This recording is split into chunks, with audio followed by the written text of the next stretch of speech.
감사와 찬송과 영광을 올려드립니다. 오늘도 새날 주시고 생명 주시고 또 건강을 허락하시고 저희들의 발걸음을 아버지의 집으로 이 은혜의 보좌 앞으로 인도해 주시고 이끌어 주셔서 하나님께 찬양드리며 기도를 올려드리며 말씀을 듣고 받을 수 있는 복된 자리로 저희를 인도해 주시니 아버지 감사합니다. 아멘. 오늘 하루 새날 주셨으니 또 새 말씀 주시니 이 말씀을 잘 듣고 받아 이 말씀을 이루어가는 복된 한 날이 될 수 있도록 주님 은혜 내려 주옵소서. 아멘. 이 자리에 나온 한 심령에게 하늘문을 여시고 성령으로 임재하시고 진리의 영으로 함께하여 주옵소서. 아멘. 예수 그리스도 이름으로 축복하며 기도 올려옵나이다. 아멘. 아멘.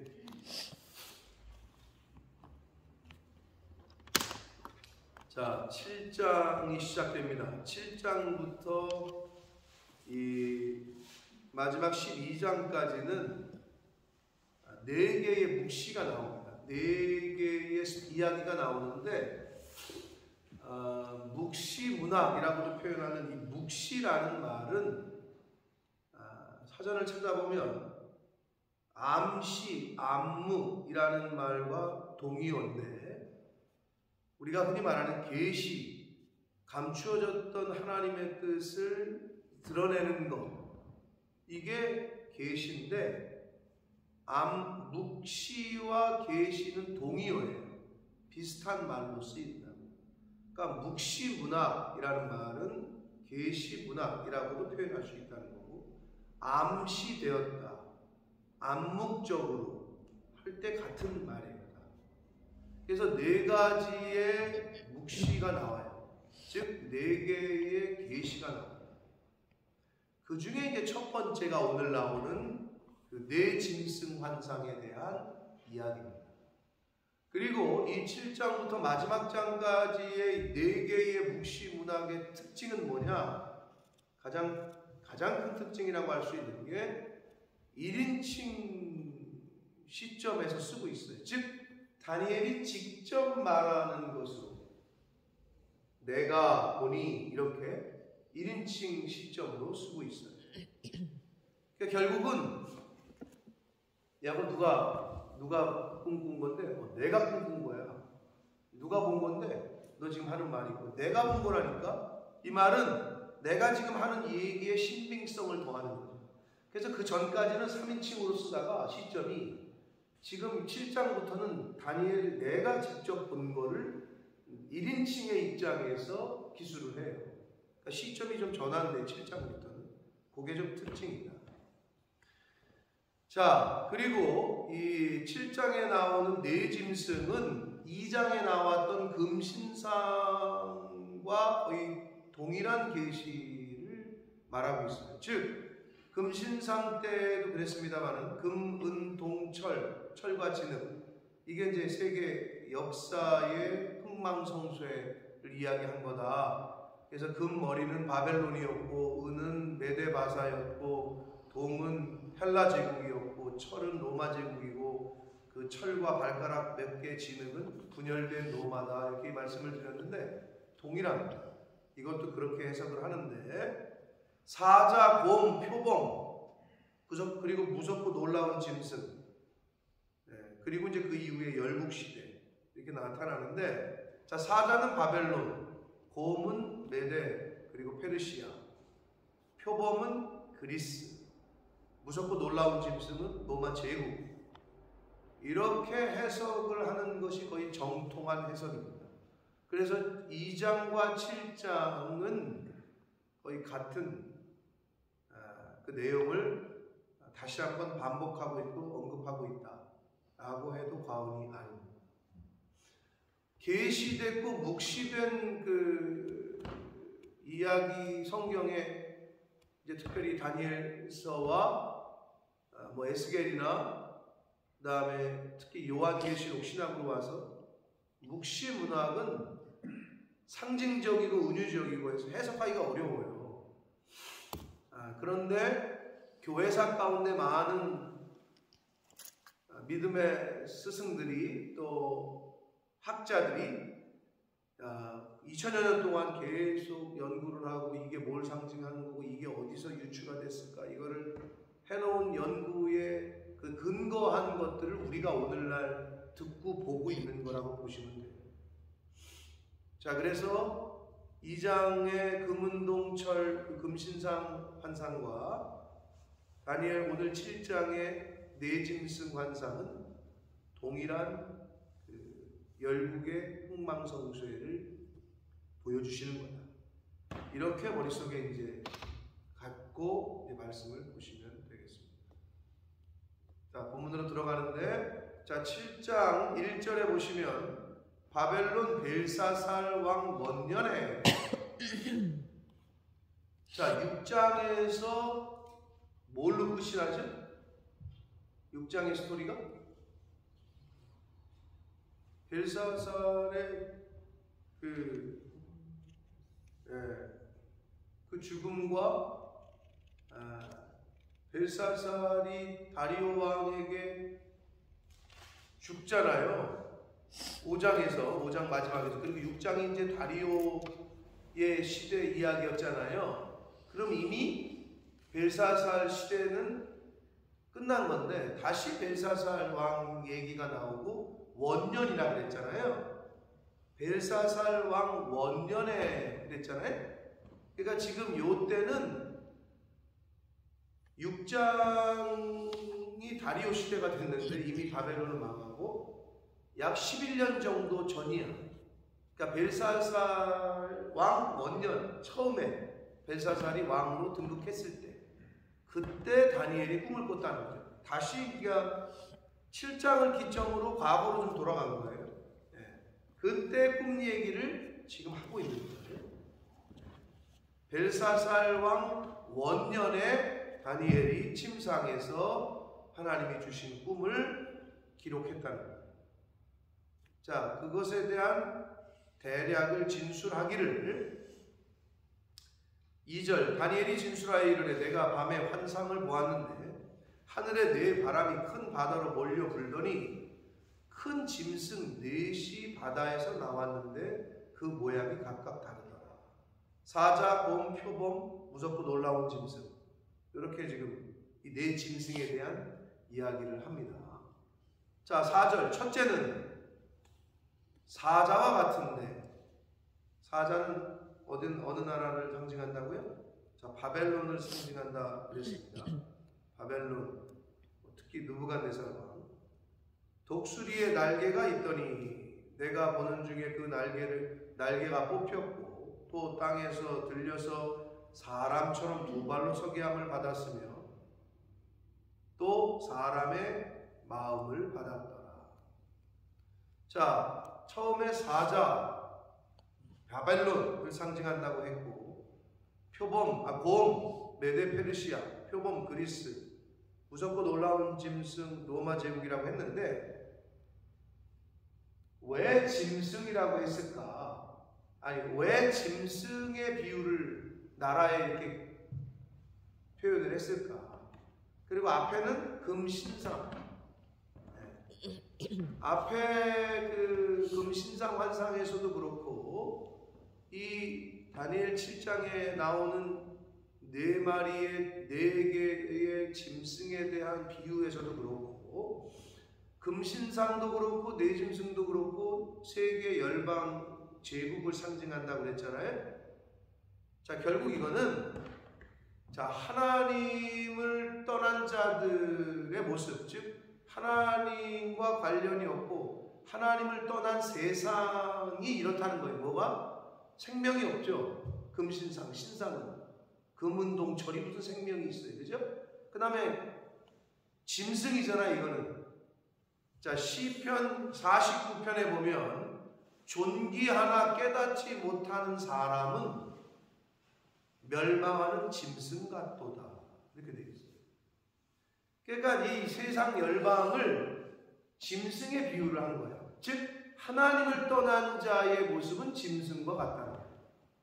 자, 그래서 2장의 신상, 금은동철, 말하지도 못하고 뭐 생명력도 없는 그 금신상, 그 신상의 그 다음에 7장에 나오는 짐승, 이거는 바로 하나님을 떠난 사람들의 특징. 세상의 특징은 뭐다?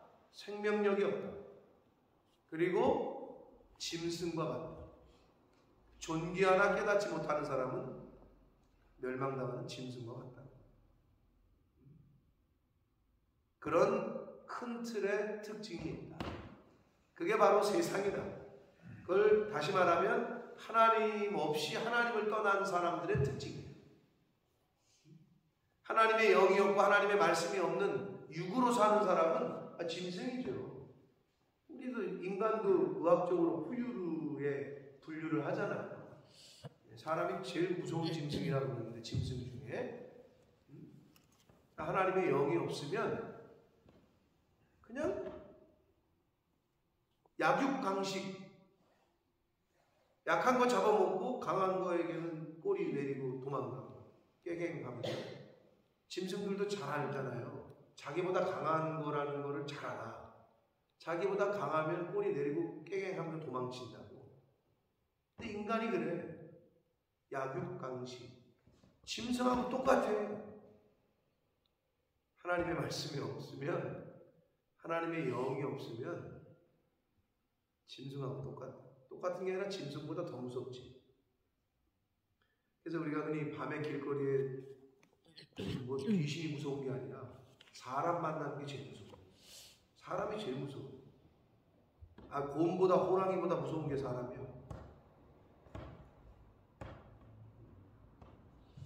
자, 그런 의미에서 이 2장과 7장의 세상의 세속의 나라들의 비유를 그렇게 하셨다. 자, 4장은 바벨론을 상징합니다. 5절, 다른 짐승, 둘째는 곰과 같다 그랬습니다. 메데 페르시아를 상징하고, 그것이 몸 한쪽을 들었고 그 입의 이 사이에는 새 갈빗대가 물렸는데 그것에게 말하는 자들이 있어 이르기를 일어나서 많은 고기를 먹으라. 굉장히 은유고 비유고 상징이거든요. 그 새 갈빗대가 물렸고 많은 고기를 먹어라, 이거는 훗날 그 당시에 페르시아가 바벨론을 멸망시키고 근동의 패권을 잡은 후에 크고 작은 나라들을 계속 정복 전쟁을 벌여가지고 정복을 시켜요. 이런 비유의 말씀을 그 많은 고기를 먹으라, 즉 많은 나라들의 그 정복 전쟁을 비유로 표현하는 것으로 그렇게 볼 수 있습니다.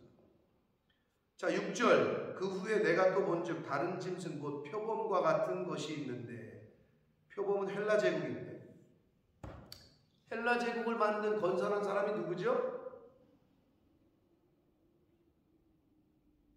잘 모르겠어요?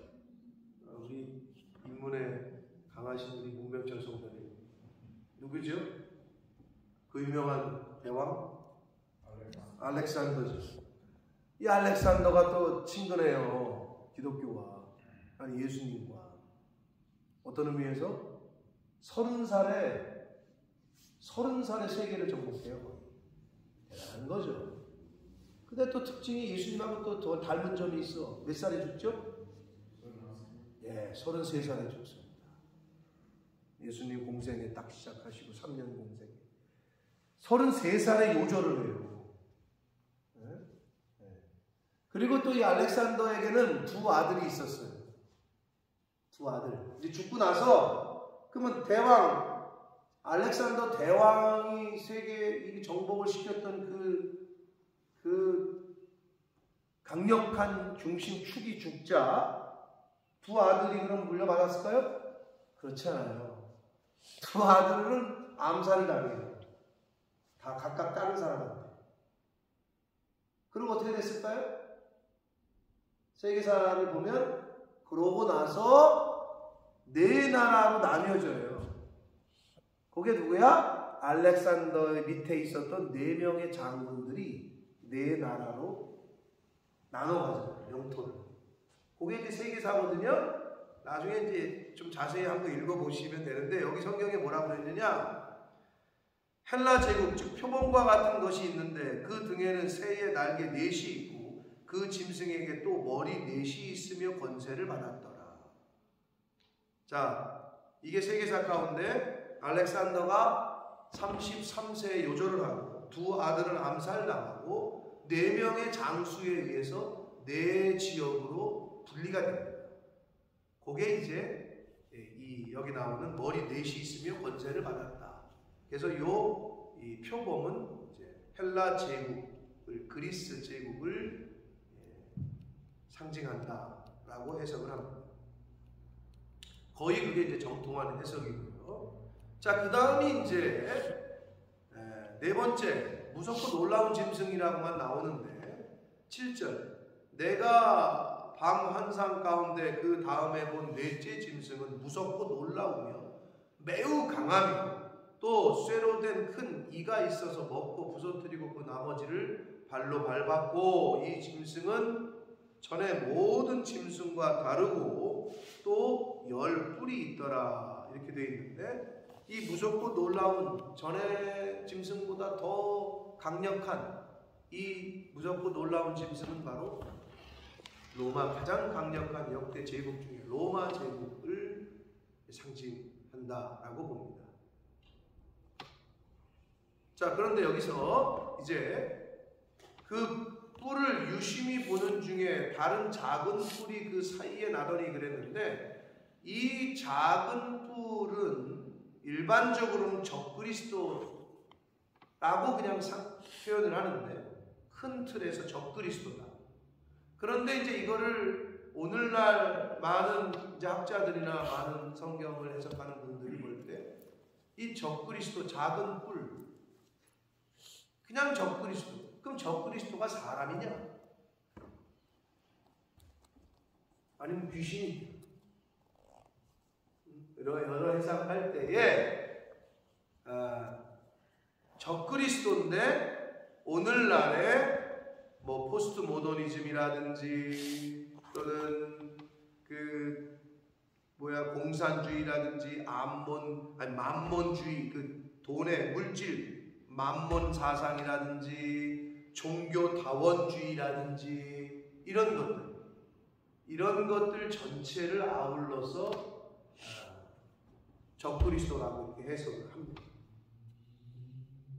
그러니까 어떤 특정한 사람일 수도 있지만 지금 우리 주변에 있는 하나님의 말씀과 배치되는 사실 그게 굉장히 무섭거든요. 종교다원주의라든지 만몬 물질 만능 이런 사상이라든지 이 포스트 모더니즘 이후에 일어났던 모든 인본주의 사상 이 모든 것들이 다 적그리스도다. 그러니까 성경에 위배되는 모든 것들을 이 작은 뿔 즉 적그리스도라고 상징을 해석을 할 수 있습니다. 근데 여기서 작은 뿔에는 사람의 눈 같은 눈들이 있고 또 입이 있어 큰 말을 했다라고 되어 있는데 여기서 큰 말은 말 그대로 영어 성경에 보면 뭐 great things 큰 거를 말했다 또는 beautiful 각 영어 성경이 이렇게 번역을 했거든요. 이게 무슨 말이냐면 적그리스도가 아주 아름다운 말로 그리고 아주 크고 이게 위대하다라는 것으로 포장해서 얘기하는 것들 큰 말 speaking great things라고 어떤 성경은 그렇게 번역하고 어떤 영어 성경에서는 beautiful이라고 번역을 해요. 그러니까 크고 아름다운 말로 사람들을 유혹한다는 거예요. 많죠. 아름다운 말 뭐가 있을까요? 야 종교다. 야 니네도 좋고 우리도 좋고 에큐메니칼 하자. 다 에큐메니칼 화합하고 야 니네도 구원이 있고 여기도 구원이 있고 니네도 그러니까 다 상호 존중하자. 제3자 입장에서 볼 때는 굉장히 아름다운 말이죠. 근데 기독교는 안 돼. only 우리야. only 원웨이야. 무슨 다른 길이 있어. 근데 이쪽에서 보면 야, 다 우리 하나 되자.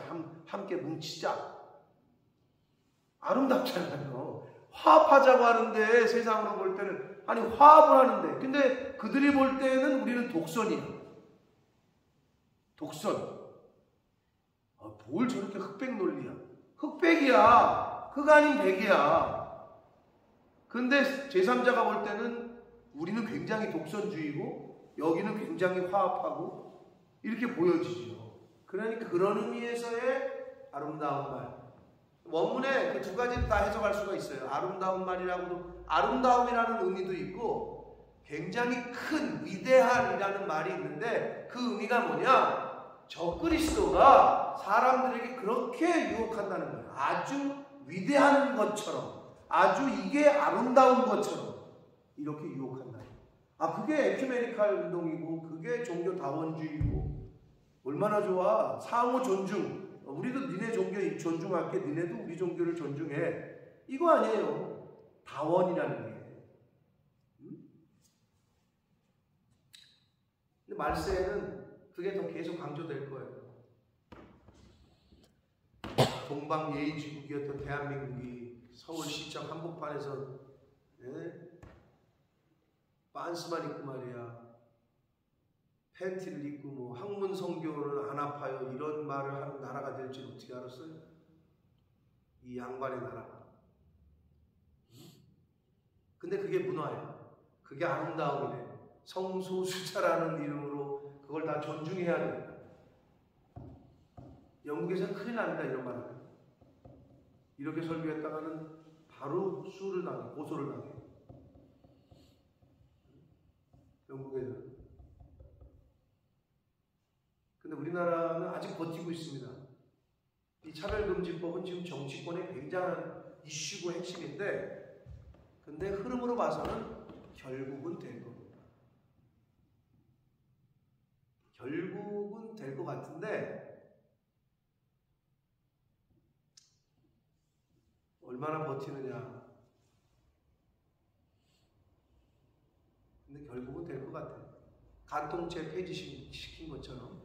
간통죄 폐지시키면서 한 말이 뭐예요? 선진국의 간통죄를 갖고 있는 나라가 없다. 우리가 선진국이 되기 위해서는 간통죄 폐지시켰잖아요. 또 한 말이 뭐예요? OECD 국가 중에 이 차별금지법 안 한 나라가 없다. 근데 이렇게 가는 거예요. 정신 똑바로 못 차리면 어쩔 수가 없는 게 법으로 제정을 해버려요. 법으로 배워야 되는 거예요. 법으로.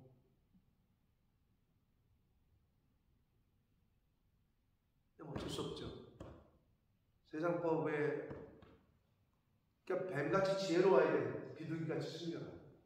우리가 이 세상에 살고 있는 동안에는 그러니까 세상의 실정법을 그럼 우리가 위반해야 됩니다. 어느 순간에는 그래야 될지 몰라요. 그럼 어떤 실정법은, 세상의 법은 어떤 거는 존중하고 어떤 거는 어게인스트에 이제 그건 진짜 우리가 지혜롭게 해야 되는 부분인 거죠. 근데 한번 법으로 제정돼 버리면 되돌리기가 어려워요. 그러나 우리의 최종의 기준이요 모법은 하나님의 말씀입니다. 이걸 늘 우리 가운데 잊지 말아야 돼요. 근데 이 적그리스도는 큰 말을 한다는 거야. 아주 위대한 것처럼, 아주 아름다운 것처럼. 근데 세상이 그래요, 실제로.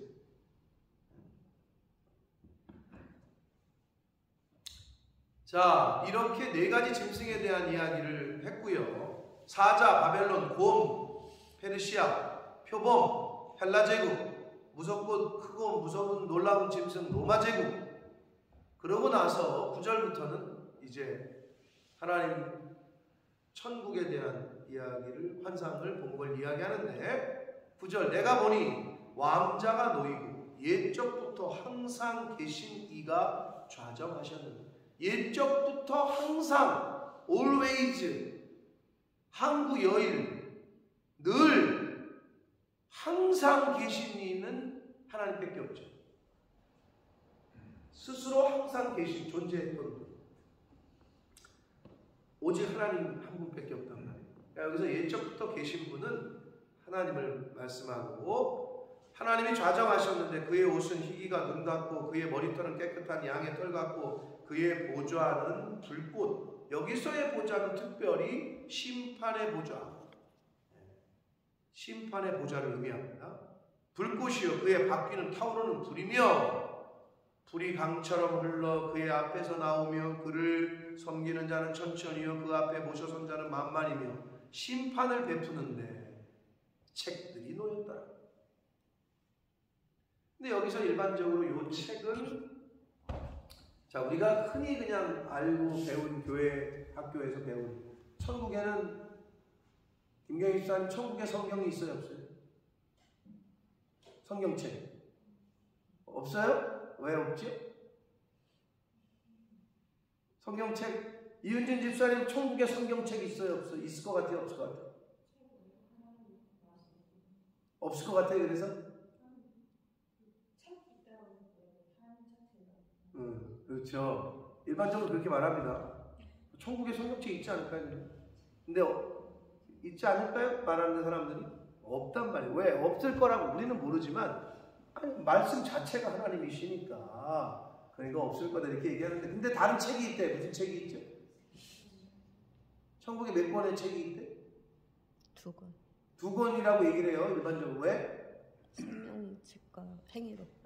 생명책과 행위록 이렇게 얘기하거든요. 그냥 우리가 그렇게 말하는 건데 근데 어떤 의미에서는 몇 권인지를 모르나 같은 거일 수도 있다는 거예요. 무슨 말이냐? 구원받을 이들에게 있어서 기록된 이름 그리고 이름 구원받을 생명책 이게 따로 있는 게 아니라 생명책 그 안에 그의 행위가 기록되어 있다. 이렇게도 봅니다. 그래서 정말 행위록과 생명책이 따로따로 이렇게 있느냐?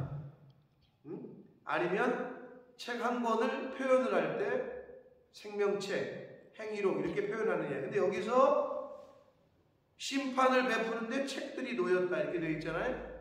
요거는 요 의미는 행위에 관련된 그 행위록이라고 이제 해석을 하는 거예요.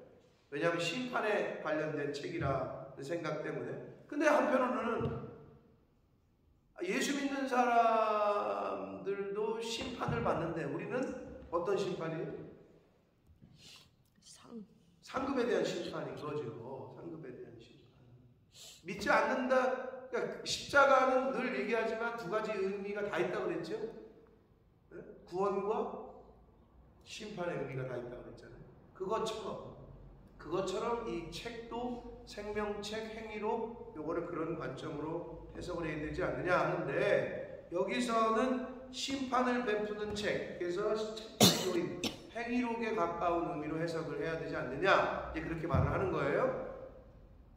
그래서 그때에 내가 작은 뿔이 말하는 큰 목소리로 말미암아 주목하여 보는 사이에 짐승이 죽임을 당하고 그의 시체가 상한 바 되어 타오르는 불에 던져졌다. 적그리스도의 파멸을 상징하고요. 이 마지막 때에 하나님께서 이제 짐승으로 상징되는 적그리스도를 파멸하는 것을 지금 불에 던져지는 걸 그렇게 상징을 하고 있고 남은 짐승들이 그의 권세를 빼앗겼으나 그 생명은 보존되어 정한 시기가 이르기를 기다리게 되었다. 모든 이 우주 만물에 인간의 생사화복과 함께 모든 우주 만물에 정하는 기한은 하나님이 정하십니다. 그래서 이 적그리스도의 때도 세상의 권력 예수 그리스도께서 이 땅에 재림하시기까지는 이 악한 영이 사단 마귀가 왕노릇하고 권세를 피는데 정한 때가 있다는 거. 하나님이 정하신 기간 때까지만이라는 거야. 그 기간을 정해주시는 분이 하나님이십니다. 그러니까 저와 여러분의 어떤 어려운 시기 또 어떤 반대로 얘기하면 황금 시기 그것도 하나님이 다 정하십니다.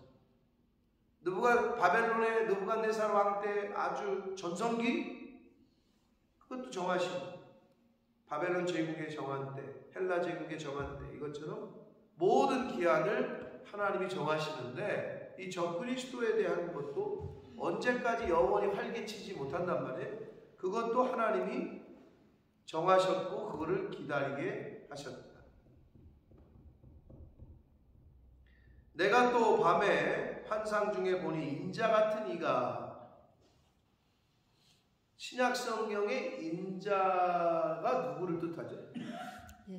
예수님인데 여기서 그러면 왜 인자 같은 이라고 표현했을까요?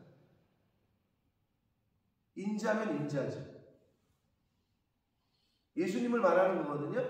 왜 그러느냐? 아직 성육신 하시기 전이었기 때문에 그런 거예요. 그래서 여기는 인자 같은 이라고 표현을 했고, 성육신 이후에는 신약에 와서는 인자라고 표현을 하는 거예요.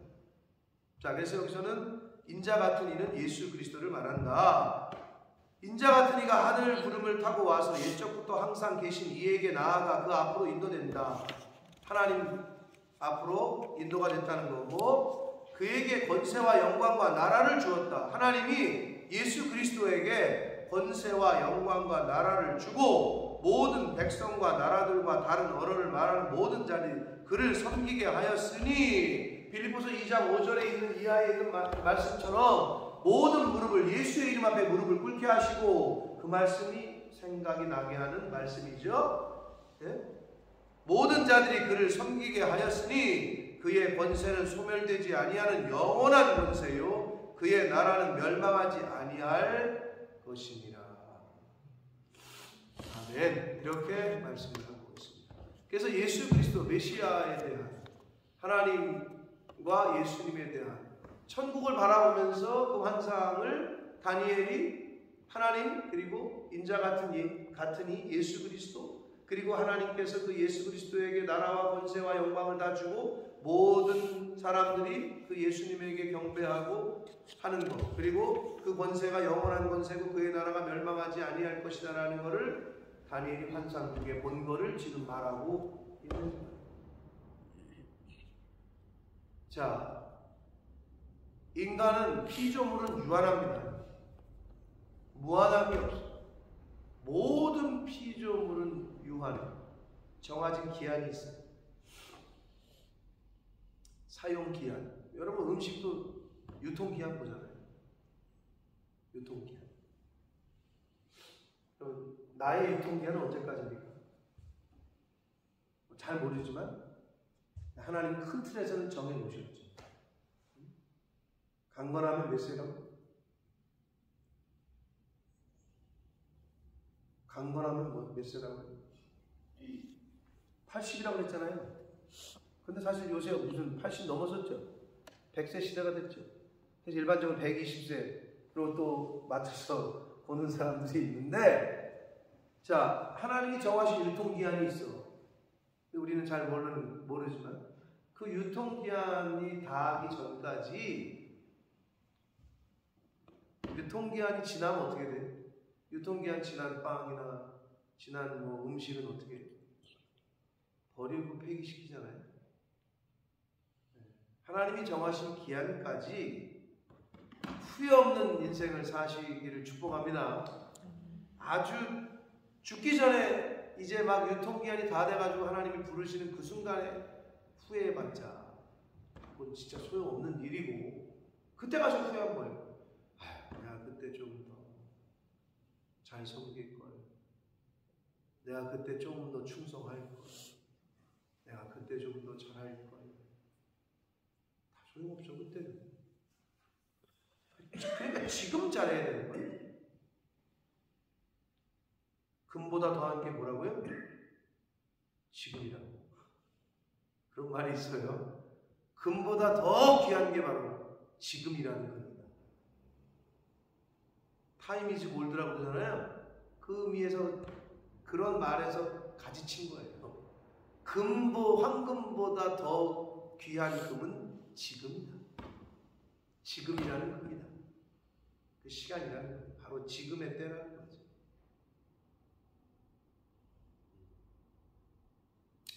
자, 이 예수 그리스도에 대한 계시를 지금 다니엘이 얘기를 했는데요. 그 예수님의 권세는 영원한 권세고 그의 나라는 멸망하지 아니할 것이라고 했는데, 이제 내일 살펴보겠지만 27절, 7장 27절 한번 같이 읽어볼까요? 시작. 온 천하 나라들의 미세가 지극히 높으신 이의 거룩한 백성에게 붙임바 되리니 그의 나라는 영원한 나라이라. 모든 권세 있는 자들이 다 그를 섬기며 복종한다. 이게 무슨 말이냐면 예수 그리스도의 나라가 예수 그리스도의 권세가 영원한 권세고 그의 나라가 영원하다고 했는데 그 예수 그리스도를 믿어 하나님의 자녀된 자들도 영원한 권세와 영원한 나라를 기업으로 받는다는 게 그 말씀이야, 이 말씀. 그러니까 이게 얼마나 이미 구약 성경의 다니엘서에 이미 예언이 된 거예요. 하나님의 자녀들의 천국을 기업으로 상속으로 받는 하나님의 거룩한 백성에게 부침받는다. 그러니까 하나님의 자녀가 된 백성들도 영원한 권세와 영원한 나라를 상속받는다. 아멘. 바로 이 말씀을 하고 계십니다. 이미 이 다니엘서에 그렇게 예언을 하시고 말씀을 하셨어요. 그러므로 우리가 이 세상을 살고 있습니다. 이 세상을 살고 있으나 우리는 천국 시민이잖아요. 천국 시민. 뭐랑 비슷해? 영국 땅에 살고 있으나 영국 시민권 안 받은 사람들은 한국 국민이잖아. 한국 소속이잖아. 소속이. 그것처럼 이 땅에 살고 있으나 우리는 천국 소속이다. 그러면 천국 소속인자처럼 살아야 되겠죠. 네. 간혹 이제 헷갈리는 거죠. 여기서 태어난 애들이 헷갈리는 거죠. 한국 사람인데 한국 문화가 있고 한국의 예절과 법도가 있는데 여기서 자라다 보니 여기는 아버지도 유구, 선생도 유구, 그래서 제가 물었더니 선후배 관계의 존칭을 우리는 높임말을 쓰잖아요.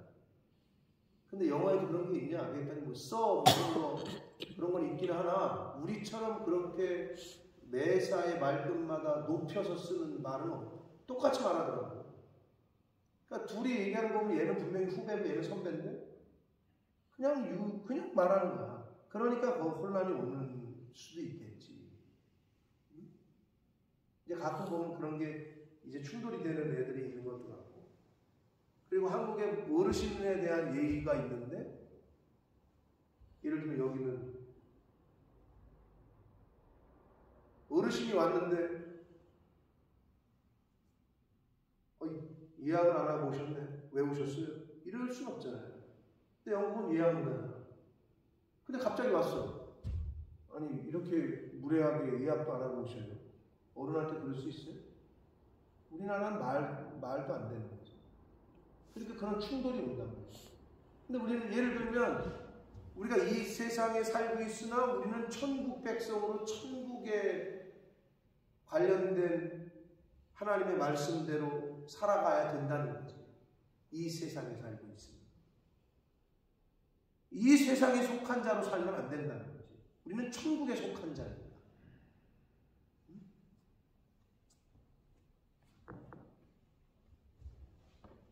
그걸 늘 잊지 마시고 저와 여러분이 이 세상을 살아갈 때 하늘에 속한 자, 하나님의 자녀로서의 아이덴티티를 가지고 정체성을 가지고 살아가야 될 줄 믿습니다.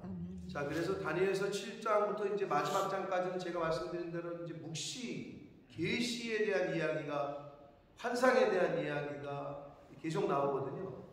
그래서 좀 요한계시록 보는 느낌일 수 있어요. 뒤로 가면 더해. 완전히 요한계시록이야. 다니엘 계시록이야. 다니엘 묵시록이지 이거는. 다니엘의 묵시록이라고 해도 과언이 아닌데 첫 번째 환상이었던 네 짐승의 환상은 다니엘서 2장에 나오는 금신상 환상처럼 세상 열방에 대한 나라들에 대한 흥망성쇠를 예언하셨고 그렇게 바벨론 제국, 메데 페르시아 제국, 헬라 제국, 로마 제국 영원할 것 같았던 제국들도 다 정한 기한이 있어서 무너지지만 끝나지만 하나님의 나라는 예수 그리스도의 나라는 영원한 나라요 영원한 권세다. 이거를 다니엘의 묵시를 통해서 오늘 말씀을 해 주셨어요. 근데 그 영원한 나라와 영원한 권세가 누구에게까지? 하나님의 자녀들, 거룩한 백성들에게까지도 우리도 그거를 받는다. 그 말씀은 이제 내일 이제 포함이 되지만 오늘 저희가 함께 읽었습니다. 바라기는 영원한 하늘나라를 소망하고 그 나라에 살 자처럼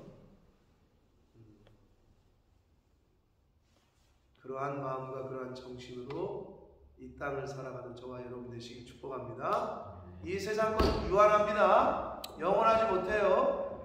아무리 샤넬백이 몇 개 있어도 무슨 똥이 몇 개 있어도 다 소용없습니다. 그냥 잠깐 있다가 어차피 있으시면 모셔놓고 있는 사람들이 있다는데 그러지 마시고 빨리 입고 빨리 쓰시고 빨리 하시라고. 그걸 왜 모셔놔? 간혹 그런 분들이 있어요. 귀한 거니까 모셔놓는데 곰팽이스러워. 빨리 쓰라고. 그냥 그걸 뭘 모셔놓고 있어. 좋은 옷 샀으면 빨리 입으시라고. 응? 왜? 한번 써보지도 못하고 갈 수가 있어. 그러니까 이 세상 거는 유한해. 여기 거에 너무 마음을 뺏기지 마시고 영원한 거에 소망을 두고 마음을 두고 살아가시는 저와 여러분이 되시기를 예수 그리스도 이름으로 축복합니다. 살아계신 하나님 아버지, 감사와 찬송과 영광을 올려드립니다. 오늘도 저희들을 하나님의 은혜의 보좌로 불러주셔서 하나님의 말씀을 듣게 해주시니 아버지가 감사합니다. 그 영원할 것 같았던 그 역사의 역대의 제국들이 하나님이 정하신 기한 때에 다 끝이 나고 멸망했습니다. 오늘이라는 지금을 저희들이 삽니다. 이 오늘이라는 이 세계 열방도 하나님이 정하신 때가 되면 끝이 나게 됨을 저희가 믿습니다. 아버지, 영원한 나라, 영원한 권세, 예수 그리스도를 통해 주시는 그 나라를 소망하며 천국의 상속자답게 비록 이 세상에 살고 있으나 이 세상에 속한 자가 아니라 예수님에게 속한 자답게 천국 백성들답게 그렇게 이 세상을 멋지게 살아가다가 하나님 앞에 서는 저희들 모두가 되는 주여 은혜 내려 주옵소서. 예수 그리스도 이름으로 축복하며 기도 올려옵나이다. 아멘. 하늘에 계신